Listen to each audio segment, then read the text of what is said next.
नमस्कार. खऱ्या अर्थानं योगेश या शब्दातच असा अर्थ आहे, जो योगांचा देव आहे तो योगेश. आणि ह्या योगेशने केलेला हा प्रयत्न, का चित्रपट पाहावा, 10 चित्रपट का पाहावा, हे सांगताना मला आवर्जून या ठिकाणी सांगावंसं वाटेल की हा योगेश नावाचा मुलगा कलाकार का झाला, दिग्दर्शक का झाला आणि निर्माता का झाला, याच्या भूमिकेशी आपल्याला जावं लागेल. जेव्हा हा लहानसा योगेश शाळेत जात होता, शाळेत गेल्यानंतर त्या शिक्षकांनी त्याला विचारलं, सगळ्या मुलांना जसं विचारलं तसं योगेशला देखील विचारलं की तुला पुढं आयुष्यामध्ये काय व्हायचंय. आणि त्याच वेळेला या योगेशने ठणकून सांगितलं की मला भविष्यात जाऊन मोठ्यापणी हिरो व्हायचंय. आणि हा धाप चित्रपट जो आहे तो निश्चित स्वरूपानं मुख्याच्या भूमिकेत जरी असला तरी तो अतिशय बोलका असा हा चित्रपट त्या ठिकाणी झालेला आहे. धाप चित्रपट का पाहायचा? कारण हा आपल्या जुन्नरच्या भूमिपुत्राचा पिक्चर आहे. या भूमिपुत्राने तयार केलेला हा चित्रपट आहे. परिस्थिती योगेची इतकी भयानक आहे, ती भयानक वास्तवता या चित्रपटात आपल्याला दिसते. का घडलं योगेशच्या मनातून, का घडलं हे त्याच्या हृदयातून, का घडलं त्याच्या कलेतून, याचं कारण की या योगेशने स्वतः ते अनुभवलेलं आहे. गरिबीचे चटके काय असतात आणि गरिबी भोगल्यानंतर माणूस जिद्दीने पेटल्यानंतर काय करू शकतो, याचं मूर्तिमंत उदाहरण म्हणजे आपला योगेश. त्यावेळेस शाळेमध्ये योगेशनी सांगितलं मला हिरो व्हायचंय. त्यावेळेस त्याच्या मित्रांनी उडवलेली खिल्ली त्याच्या जिव्हारी लागली. आणि जिव्हारी लागल्यानंतर योगेशनी ठरवलं की तुम्ही मला आज डिवचताय, पण एक दिवस निश्चित असा येईल की तुम्ही माझ्या चित्रपटासाठी पुढे याल आणि म्हणाल की हाच योगेश माझा मित्र होता. हीच योगेशची ओळख त्यावेळेस निश्चित तयार होईल. मित्र, आयुष्यामध्ये हे सगळं घडत असतं. आयुष्यामध्ये या गोष्टी घडत असतात. आजही हे सगळं बोलत असताना आपल्या डोळ्यामध्ये पाणी येतं मित्रा. पण आमचा हा योगेश ज्यावेळेस 2015ला या चित्रपट सृष्टीमध्ये पाऊल ठेवताना हा चित्रपट निर्मितीसाठी आला, तब्बल 10 वर्ष या गोष्टीला लागले. गरिबी काय असते तेच जर मोठ्या मोलाचं लेकरू असतं तर 2 वर्षात चित्रपट तयार झाला असता आणि आपल्या सगळ्यांसाठी माहोल तयार झाला असता. पण हा आमचा योगेश तब्बल 10 वर्ष त्याला या ठिकाणी झगडावं लागलं. हरकत नाही, पण अतिशय सुंदर असा चित्रपट योगेशजी तुम्ही तयार केलेला आहे. तुमच्या भावना या चित्रपटातून कळालेल्या आहे. त्या चित्रपटातून अनेक संदेश आपण दिलेले आहेत. हे जरी बरोबर असलं तर धाप चित्रपट का पाहायचा? तर गरिबाच्या पोराने एखादी गोष्ट ठरवली आणि किल्ले शिवनेरीच्या या भूमीमधून, शिवरायांच्या या पावनभूमीमधून पेटलेला एखादा उद्योजक, एखादा युवक काय करू शकतो, म्हणून धाप चित्रपट पाहायला पाहिजे.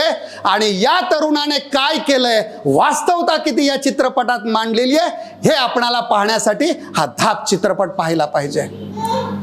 मला मनस्वी अभिमान वाटेल की माझ्या वाढदिवसाच्या दिवशी माझ्या मित्राने हा वाढदिवसाला एक गिफ्ट म्हणून, माझा जो मित्र आहे सन्माननीय अनिलजी गुंजाळ सर यांनी संपूर्ण स्पॉन्सरशिप घेऊन संपूर्ण आमच्या जुन्नर तालुक्यातल्या शिक्षकांना त्या ठिकाणी मोफत स्वतः स्पॉन्सर, स्वतः त्या ठिकाणी पैसे दिले आणि हा चित्रपट आम्हा सर्व शिक्षकांसाठी त्या ठिकाणी पाहायला संधी दिली.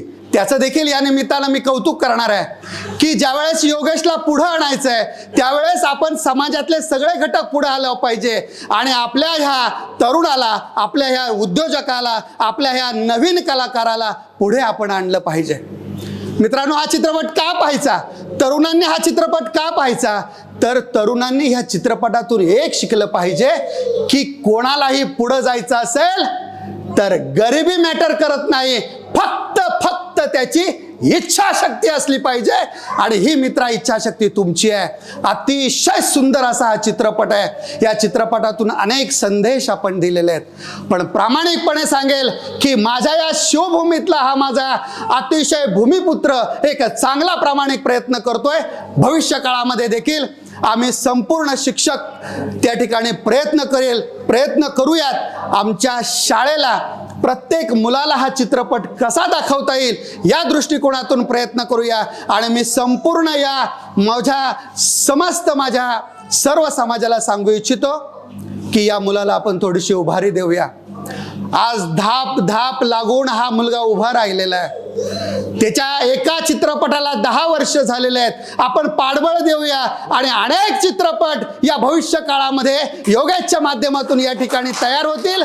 आणि हा अभिमान त्यावेळेस आपल्याला वाटेल की हा आमचा योगेश हा निश्चित स्वरूपानं शिवरायांच्या शिवनेरीचा हा एक मावळा आहे. आणि ह्या मावळ्याला आपण सारेजण या ठिकाणी पाठबळ देऊया. का धाप चित्रपट पाहायचा? त्या आईचं प्रेम आहे. मित्रत्वाचं नातं कसं जपावं हे संदेश देणारा हा चित्रपट आहे.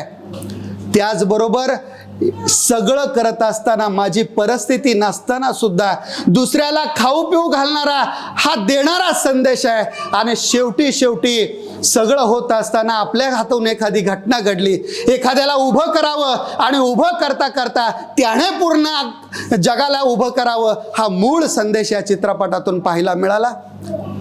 विशेष म्हणजे सर्व या ठिकाणी चित्रपट पाहणाऱ्याला मी विनयपूर्वक सांगू इच्छितो की हा बाल कलाकार हा योगेश ज्यावेळेस 2015ला शूटिंगला लागला, त्याच्यानंतर शूटिंग पूर्ण होत असताना दिल्लीमध्ये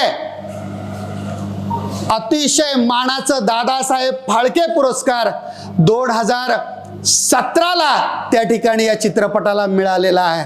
असा हा आपला योगेश, हा आपल्याच भूमीतला, आपल्याच तालुक्यातला.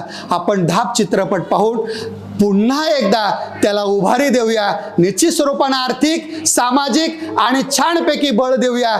मी तमाम माझ्या सर्व जुन्नर तालुक्यातल्या शिक्षकांच्या वतीनं या चित्रपटाला आणि आपल्याला मनपूर्वक शुभेच्छा देत असताना मी माझा वैयक्तिक कवडे परिवार, त्याचबरोबर आमच्या नारंगावमध्ये ओम साईराम शिक्षक प्रतिष्ठान आहे, या प्रतिष्ठानच्या वतीनं माझा गाव ओझरमधील सर्व संस्था, श्री विघ्नहर गणपती देवस्थान ट्रस्ट ओझर, आमच्या तालुक्यातली शिक्षकांची अतिशय महत्त्वपूर्ण पतसंस्था जुन्नर तालुका सहकारी पतसंस्था आणि तमाम माझ्या सर्व शिक्षक संघटनांच्या वतीनं आणि माझ्या जुन्नर तालुका प्राथमिक शिक्षक संघाच्या वतीनं, तमाम पुणे जिल्हा प्राथमिक शिक्षक संघ, महाराष्ट्र राज्य प्राथमिक शिक्षक संघाच्या वतीनं आपल्या या कार्याला मनपूर्वक हार्दिक शुभेच्छा देतो. पुढच्या भविष्य काळामध्ये कधीही आपल्यावर प्रसंग आला, आम्हाला हाक द्या. संपूर्ण जुन्नर तालुका आपल्या या कार्यासाठी उभा करूया. या निमित्तानं पुनश्च एकदा शुभेच्छा देतो. धन्यवाद. आम्हाला ऐकून घेतलं, काच हा धाप चित्रपट पाहायचं याचं आपण बाईट घेतलं, याबद्दलही देखील मनपूर्वक विनयपूर्वक आपला आभार मानतो. आणि पुढील कार्यासाठी आणि उत्तुंग यशासाठी मनपूर्वक हार्दिक शुभेच्छा देतो. थांबतो. धन्यवाद. छत्रपती शिवाजी महाराज की जय.